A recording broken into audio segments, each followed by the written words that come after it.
Mateo, hermanos, capítulo 9, 35 al 38. Vamos a ponernos de pie, vamos a leerlo juntos.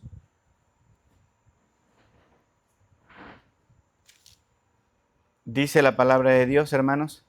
Recorría Jesús todas las ciudades y aldeas, enseñando en las sinagogas de ellos y predicando el evangelio del reino y sanando toda enfermedad y toda dolencia en el pueblo.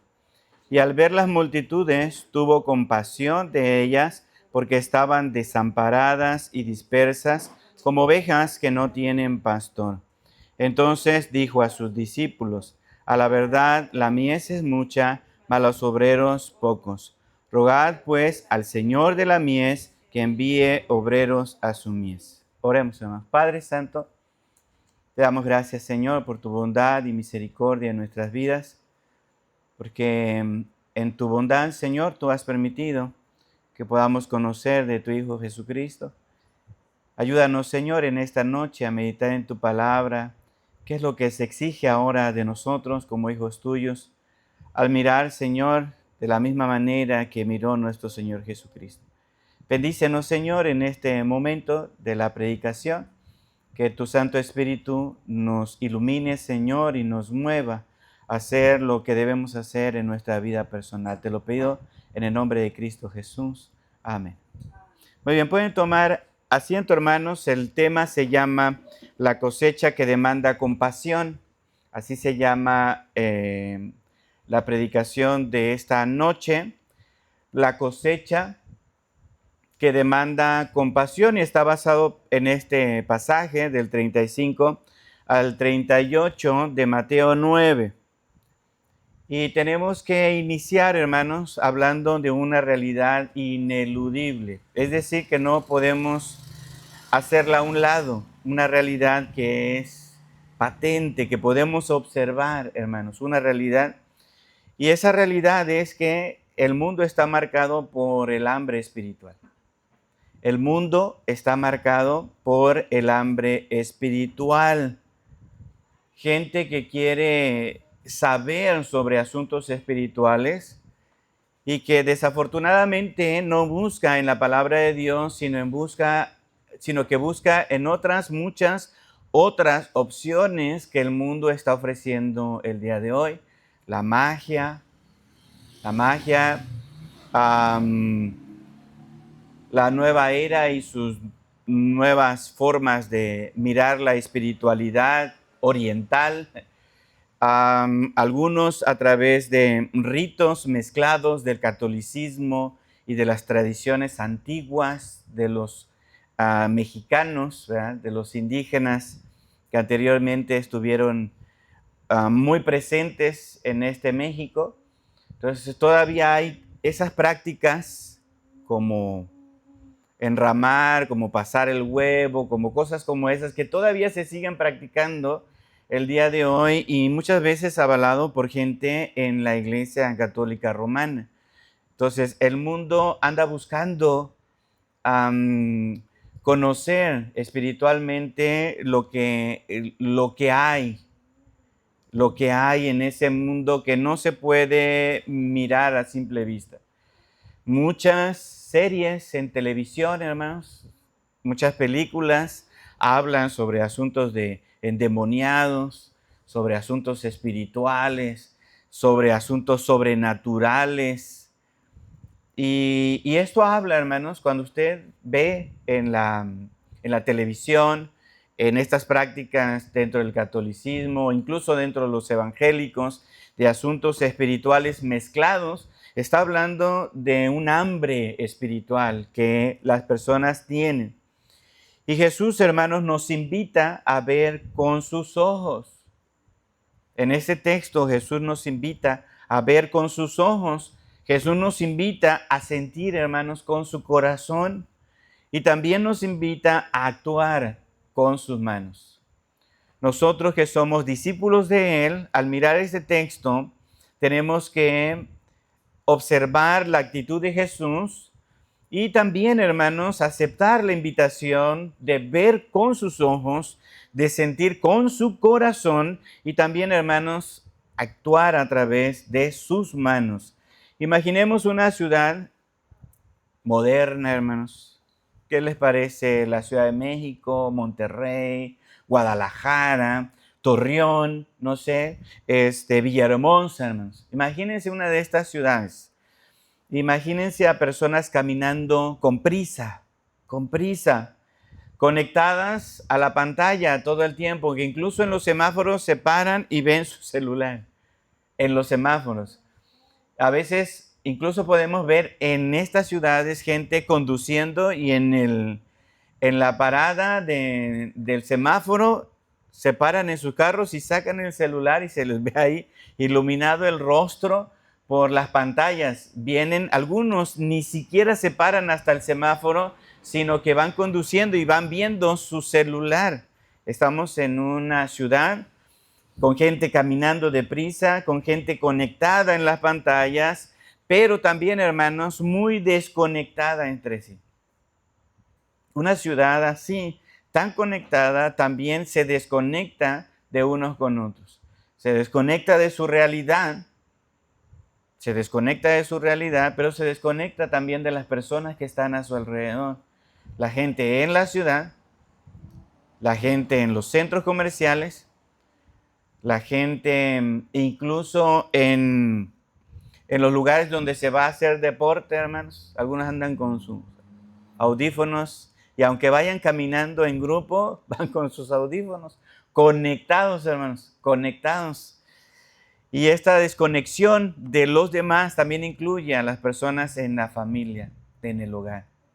Llegamos a estar tan pendientes de los aspectos de las notificaciones, hermanos, que nos desconectamos unos de otros. Eso es una realidad ineludible. Es algo que estamos viviendo. ¿Está usted de acuerdo?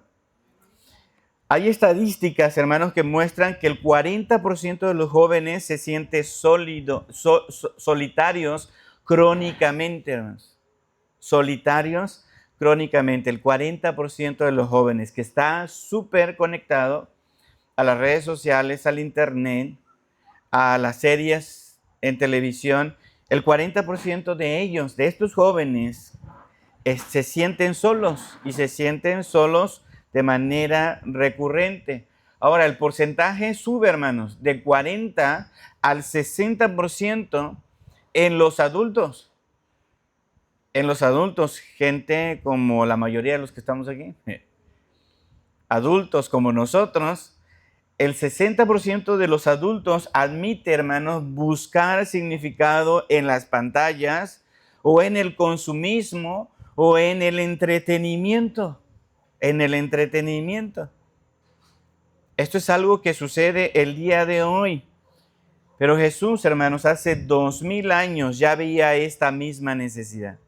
En el texto que acabamos de leer, Jesús hace más de 2000 años ya veía esta necesidad. ¿En dónde? En las multitudes. Ahorita acabo de hablar de las grandes ciudades, pero también en el tiempo de Jesús había mucha gente en las ciudades y había esta necesidad por asuntos espirituales. Hoy su llamado, hermanos, el llamado de Jesús sigue vigente. La cosecha es mucha. La cosecha es mucha, pero los obreros son, ¿qué dice el texto, hermanos? Los obreros son pocos. Estamos luchando por un pastor, por un misionero en este lugar. Y nos habla de eso. La cosecha, hermanos, es mucha. Hay mucha gente necesitada de asuntos espirituales, pero hay pocos obreros que puedan hacer el trabajo de venir y predicar y guiar a las personas hacia Jesús para que puedan tener un significado profundo en su manera de vivir, en su manera de mirar las cosas más allá de lo físico y del consumismo. Así que, hermanos, necesitamos mirar la cosecha como una realidad. En primer lugar, porque hay multitudes desorientadas. Hay multitudes desorientadas. Nos lo dice el versículo 35 y 36. Jesús, hermanos, iba por todas estas ciudades y aldeas. Fíjense lo que dice el texto. Recorría Jesús todas las ciudades y aldeas. ¿Y qué hacía, hermanos? Enseñaba ¿en dónde? En las sinagogas de ellos, hablando de los fariseos y predicando el evangelio del reino. Jesucristo enseñaba en las sinagogas, predicaba en estos lugares, en las ciudades y en las aldeas, y sanaba, hermanos. También sanaba toda enfermedad y toda dolencia. ¿En quién? En el pueblo. El pueblo tenía necesidad de enseñanza. El pueblo tenía necesidad de predicación del reino. El pueblo tenía necesidad de ser sanado de toda enfermedad y de toda dolencia. Y esto hacía Jesús porque veía, hermanos, que estaban ahí las multitudes con necesidades, con necesidades. Al ver, dice el versículo 36, al ver las multitudes tuvo que, hermanos, compasión de ellas porque estaban desamparadas como ovejas que no tienen pastor. Jesús, hermanos, no solamente predica, sino que ve profundamente. Tiene unos ojos que pueden mirar más allá de las tareas que él tenía como cotidianas de enseñar y predicar, sino también ve más allá de las situaciones meramente físicas.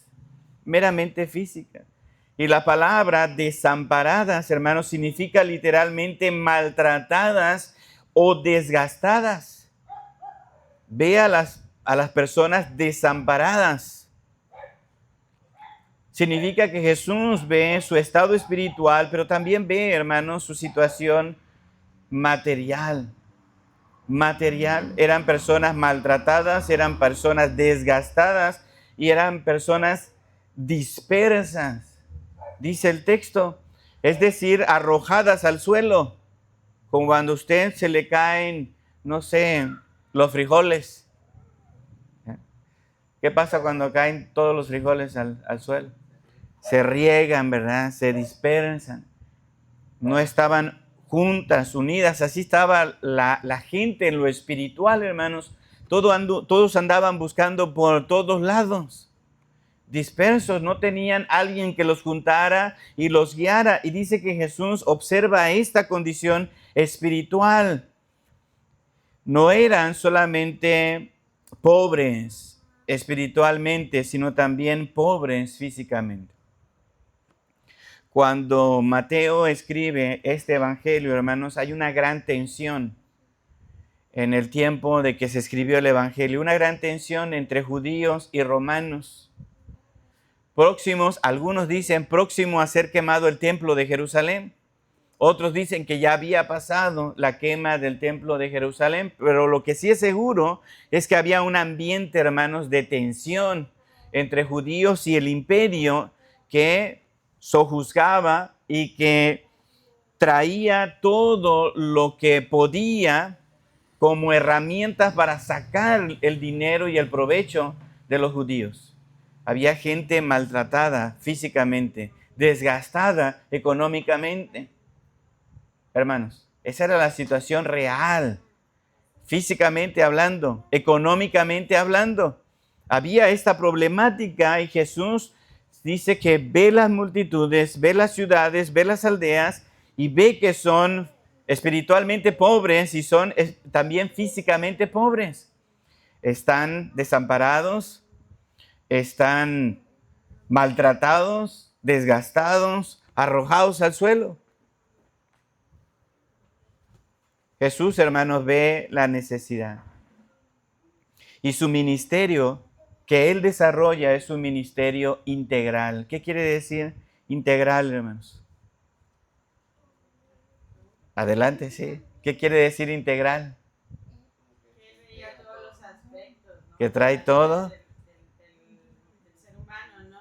Tanto la necesidad física como la necesidad espiritual, emocional. Emocional, sí, espiritual, emocional, física, muy bien.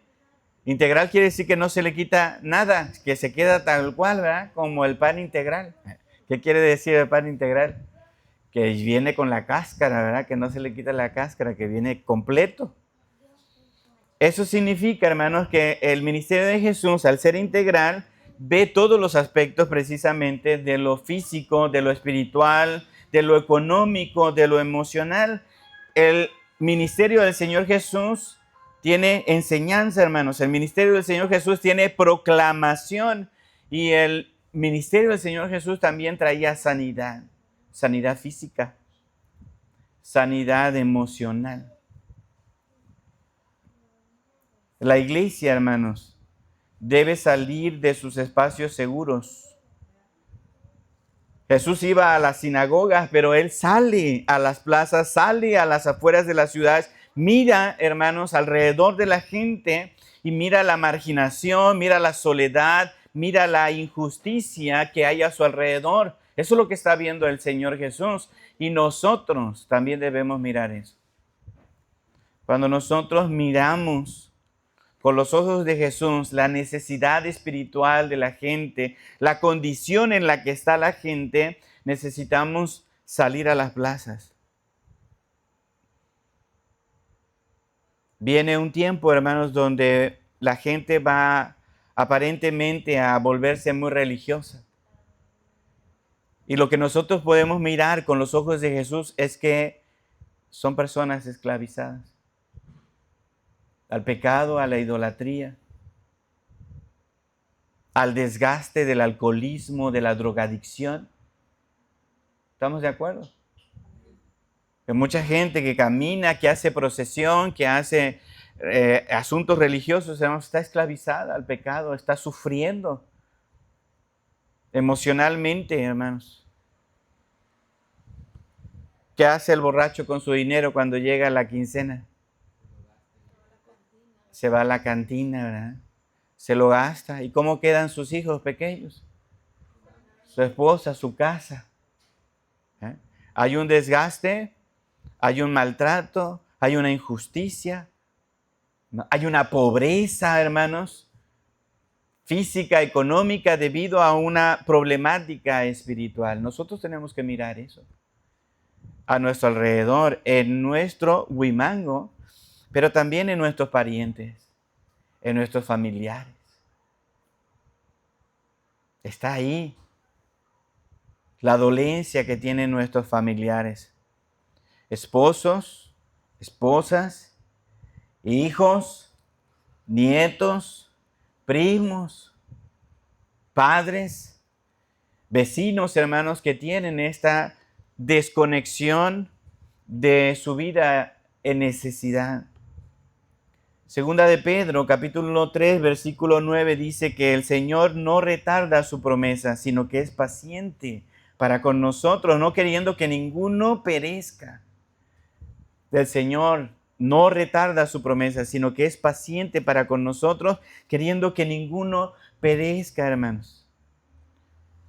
Y nosotros tenemos que aprovechar esa oportunidad. Si el Señor todavía no viene, hermanos, si el Señor es paciente para con todos, porque no quiere que nadie perezca, nosotros como discípulos de Jesús tenemos que aprovechar ese tiempo para compartirle a otros en medio de su necesidad. Tenemos que mirar su necesidad. En el 2023 hubo un estudio en Europa, muy lejos de aquí, hermanos, pero que refleja algo importante. Reveló que el 70% de las personas entre 18 y 35 años cree que la vida no tiene propósito. En Europa, hermanos, 70% de las personas entre 18 y 35 años creen que la vida no tiene propósito.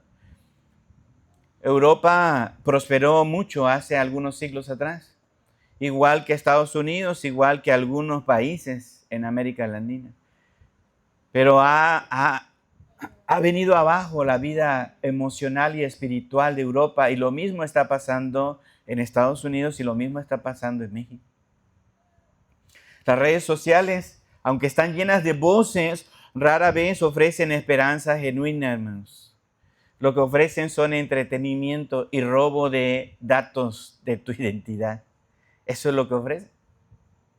Para venderte y venderte. La gente, hermano, clama por dirección, pero muchos líderes religiosos pastores, sacerdotes y otra clase de líderes, hermanos, solo venden autoayuda superficial, venden religiosidad superficial.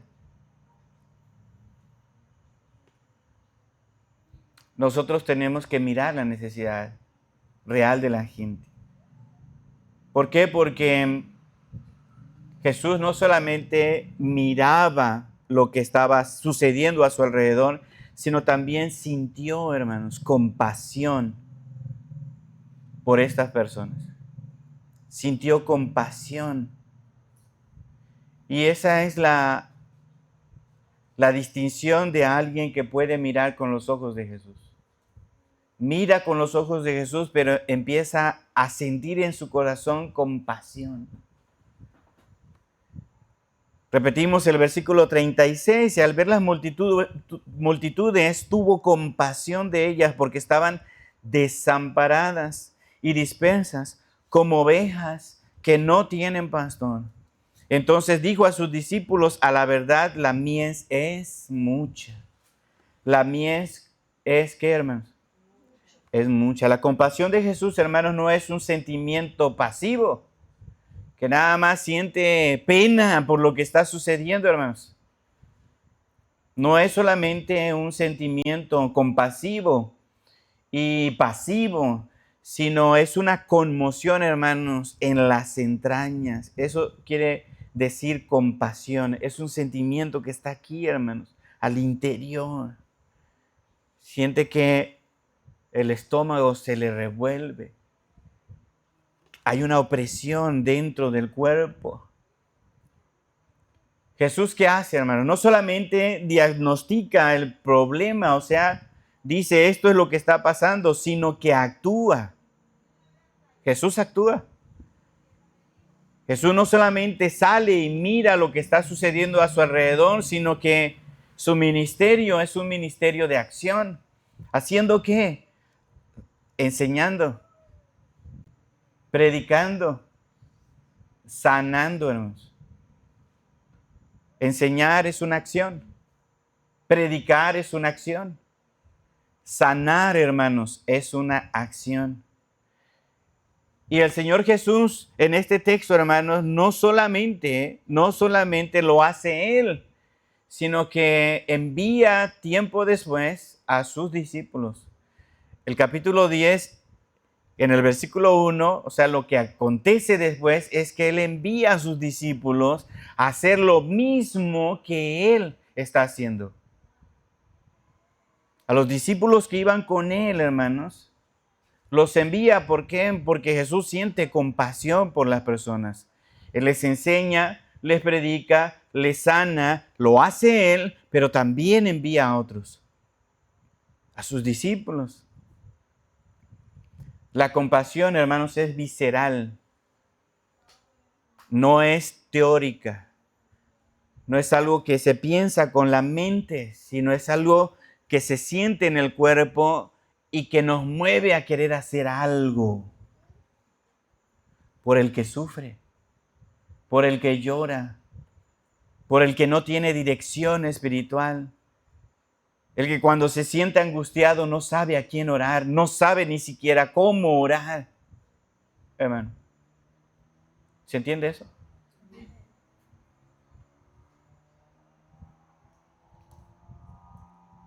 Jesús se conmueve, hermanos, en sus entrañas, y esto contrasta con la indiferencia religiosa que había en su época. Había mucha gente religiosa.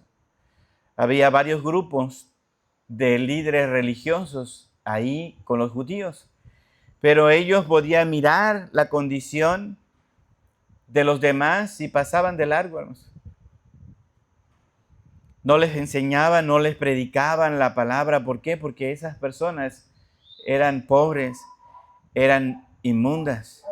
Los pastores, hermanos, eran considerados como inmundos, los que se dedicaban al pastoreo, el que andaban con animales. No se les enseñaba a ellos. A las mujeres no se les permitía. A los niños, hermanos, se les desechaba también. Había mucha religiosidad, pero había poca compasión. Poca compasión de parte de estos líderes. El día de hoy, hermanos, muchos líderes modernos priorizan las normas sobre las personas. Priorizan cuánto van a ganar, cuánto les van a dar, si van o no van a tal o cual lugar.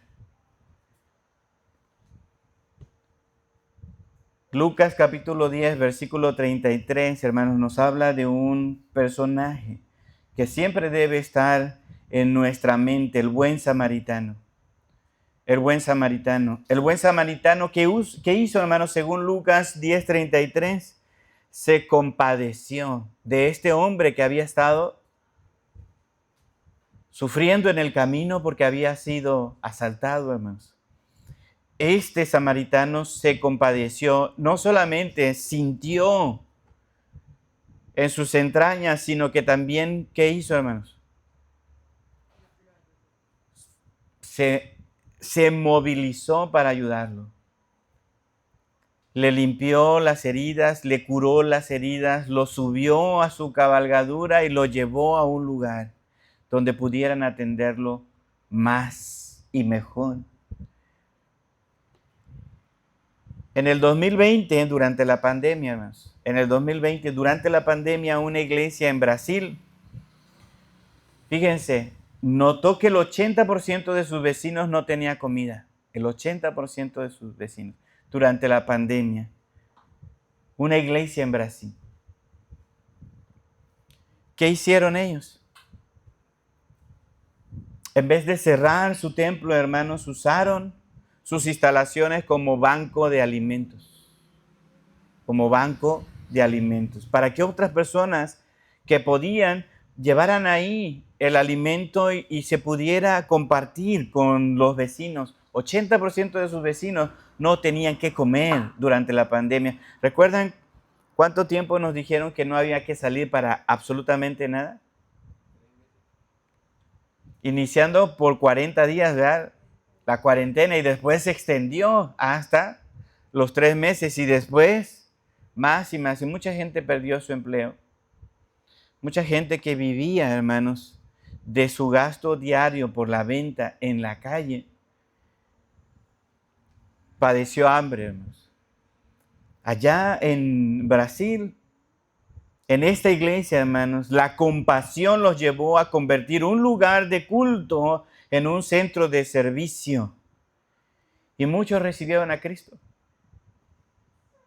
Muchos recibieron a Cristo al ver el amor práctico de esta iglesia. El amor práctico, hermanos. Hay una urgencia, hermanos. Se necesitan obreros para la cosecha. Se necesitan obreros para la cosecha. Al final dice, ¿no? Mas los obreros son pocos. Mas los obreros son pocos.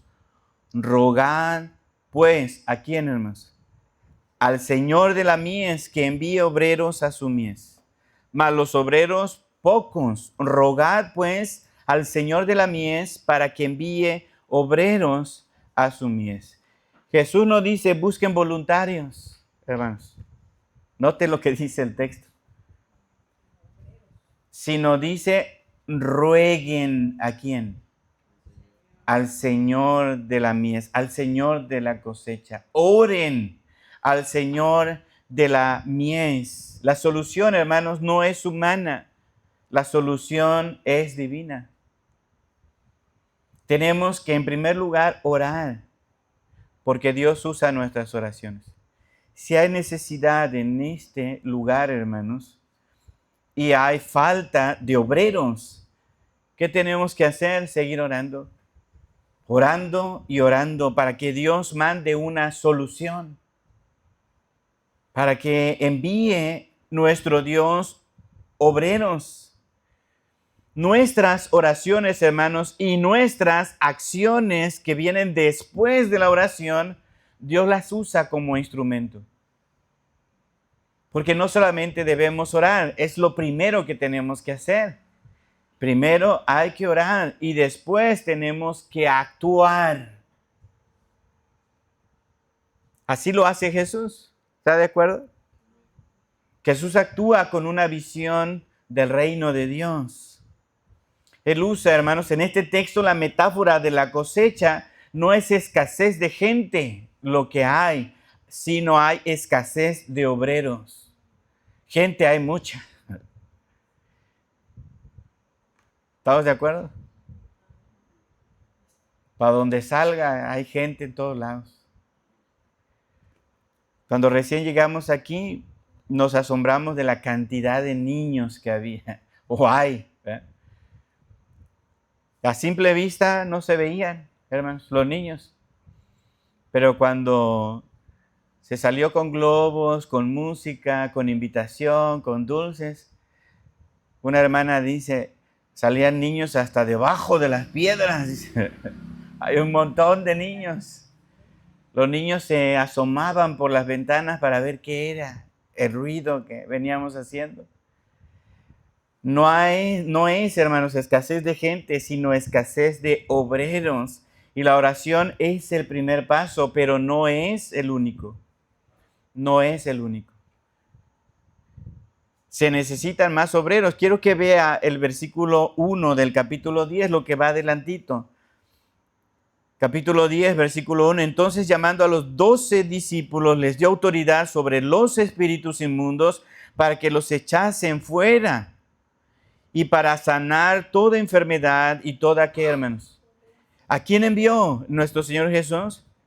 A sus discípulos, ¿verdad? Los apóstoles. La oración es el primer paso, pero no es lo único. Tenemos que orar con un propósito específico, pedir obreros para que también pueda la iglesia, hermanos, y nosotros mismos discernir qué es lo que Dios quiere. Tenemos que orar por obreros, tenemos que orar por un pastor, tenemos que orar por un misionero. Y en la oración vamos a discernir lo que Dios quiere.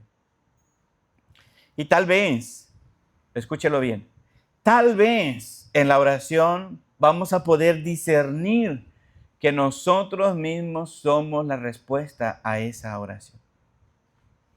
Que alguno de nosotros tiene que comprometerse más o de manera más decidida para responder de parte de Dios a esa oración. Necesitamos formar una comunidad que sea compasiva. Capacitar a otros para sanar, capacitar a otros para proclamar, capacitar a otros para que sigan el modelo de Jesús.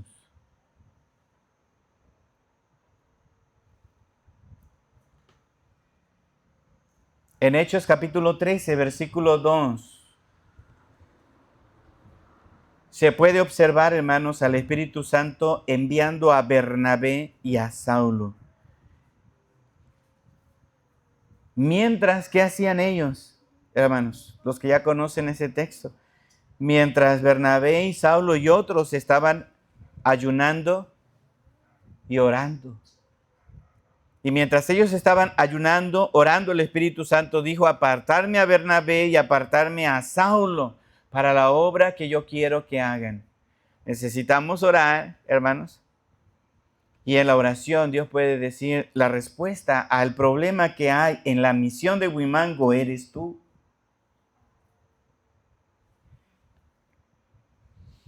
¿Puede suceder eso, hermanos? Mateo capítulo 28, versículos 19 y 20, nos habla de la gran comisión y nos dice que no es opción, sino dice, vayan y hagan discípulos enseñándoles. ¿Enseñándoles a qué? A hacer un culto, a dirigir un servicio, a dar una enseñanza, a compartir el evangelio, a acompañar a las personas necesitadas, a dar consejería, a compartir el pan que tenemos en la mesa. Todo eso, hermanos, lo tenemos que practicar. ¿Quiénes? Nosotros. Nosotros.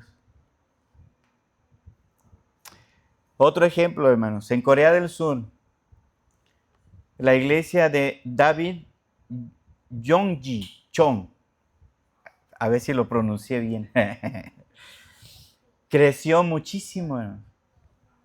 creció muchísimo. ¿Saben por qué?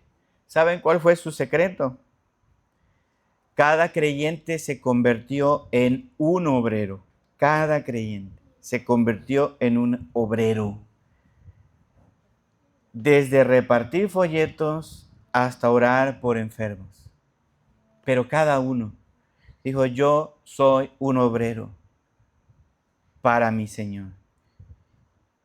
Y ya la responsabilidad no va a ser de otro que venga a repartir folletos o orar por los enfermos o a enseñar o a predicar o a dirigir o a compartir el evangelio. La responsabilidad va a ser nuestra. Ellos no esperaron profesionales, entendieron que todos somos llamados. Todos. Así que, hermanos, Jesús nos invita a ver con sus ojos que hay una necesidad. Jesús nos invita a sentir con su corazón, sentir compasión. Y Jesús nos invita a actuar con sus manos. Hay multitudes que no son números, son almas que Jesús ama. Hay que sentir con su corazón la compasión que Jesús sintió, porque la compasión es el motor de la misión, hermanos. Y hay que actuar con sus manos, porque la oración sin acción, hermanos, la oración sin acción, ¿sabe qué es? Es hipocresía. Tenemos que orar y tenemos que actuar. Pero también la acción sin oración, ¿sabe qué es? Es orgullo, pensar que podemos solos. Tenemos que orarle y pedir a nuestro Dios. Para los cansados, hermanos, Mateo 11:28 dice, venid a mí todos los que estáis trabajados. Hay gente que está cansada y tiene que venir a los pies de Cristo. Para los que son indiferentes, pueden decir, yo no soy capaz. Pero hermanos, Dios no llama a los capacitados, sino capacita a los llamados. Y si Dios te está llamando a hacer algo, Él te va a capacitar. Para los dispuestos, aquellos que quieren hacer algo, hoy puedes empezar a retomar fervientemente tu oración. Incluso puedes decirle, Señor, envíame a mí. La cosecha espera, hermanos. Ahí está afuera. La pregunta es, ¿vas a ser espectador o vas a ser un obrero? Ese es el llamado. Tenemos mucho que hacer en este lugar. No somos llamados a cambiar el mundo, sino a ser fieles en el campo que Dios nos ha asignado. La cosecha es del Señor, es suya. La obediencia, hermanos, es nuestra. La obediencia es nuestra. Vamos a ponernos de pie, vamos a orar. Padre Santo, te damos gracias por la oportunidad que nos has dado, Señor, de meditar en este pasaje de tu palabra. Ayúdanos, Señor, a mirar la forma en que Jesús pudo observar la necesidad a su alrededor, para que nosotros hagamos lo mismo. A sentir con el mismo corazón de nuestro Señor Jesús, tener misericordia por aquellos que están como ovejas sin pastor, cargados, maltratados, sin orientación. Ayúdanos a ocupar nuestras manos, Señor, para hacer la labor que se requiere en este lugar. Que no pensemos que el trabajo lo va a hacer alguien de afuera, sino que tú nos estás llamando a cada uno de nosotros a aportar lo necesario, Señor, para esta obra en este lugar. Ayúdanos, Señor, a no ser espectadores. Ayúdanos, Señor, a crecer en nuestro compromiso como obreros. Hay personas que necesitan escuchar tu palabra. A ellos los ponemos en tus manos. Que tu palabra, Señor, pueda darles confianza y seguridad de que en Cristo hay salvación. Que su mensaje en la antigüedad sigue siendo el mismo mensaje para darle sentido, propósito a aquellos que están tan distraídos el día de hoy. Te rogamos, Señor, que tu palabra pueda hacer el efecto en toda la vida que necesita escuchar este mensaje. Te lo pedimos en el nombre de Cristo Jesús. Amén. Muy bien, pueden tomar asiento, hermanos. Continuamos.